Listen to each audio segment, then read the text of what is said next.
we have to start talking to each other, but not necessarily to the politicians. I mean, to the average person. I agree 100%. And so what I did is I put on Facebook to fans of yours saying, are you having this in your natural life? Has your family or friendships rifted? And someone reached out to me from Virginia and said, this is affecting our friendships. Like I have an old friend, 20 years, we parent together, our kids are the same age. We don't ever talk about this.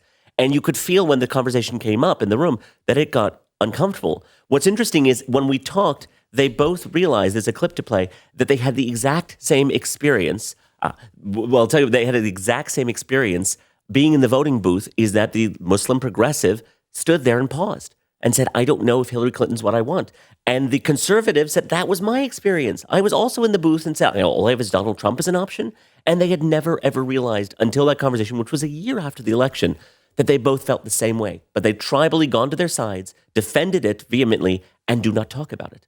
So to me, the biggest fear I have right now is when I go from Texas to DC or to LA, I'm jumping into a completely different information stream. It is a shocking amount of difference when I land from Dallas to DC.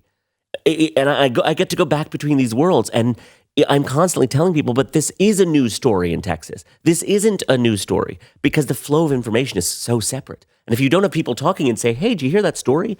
Then what do you do? When we first met, I think I put down on a chalkboard like 10 different stories that were big to conservatives. You had never heard any of them. It was Inauguration Day, and when Obama, which I think is probably the most graceless thing to ever do, to exit and say, I had no scandals. And then you guys listed 10, and I knew none of them because I, as his devoted audience, was never allowed to see any of them. I mean, I'm a pretty well-read guy. Yeah. And I sat there embarrassed. I watched the footage. I did not know and didn't even know them.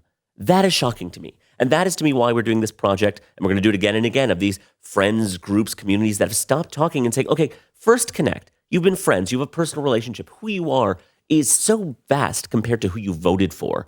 So let's remember that stuff, and then let's actually have the conversations. So you were in Hollywood, and you're a storyteller, like I'm a storyteller. Yeah. And what is truly frightening to me is this truly now is propaganda. We have crossed into new territory from fake news to propaganda, to where we're intentionally being manipulated, and we're being categorized and then pitted against each other in a scientific way. In a scientific, and also in a storytelling, in old Hollywood 101. You know, the graphics package of the debates is like the graphics package of a Tyson fight. You know, you have 24 hours of cable news that need to be programmed. I'm a producer.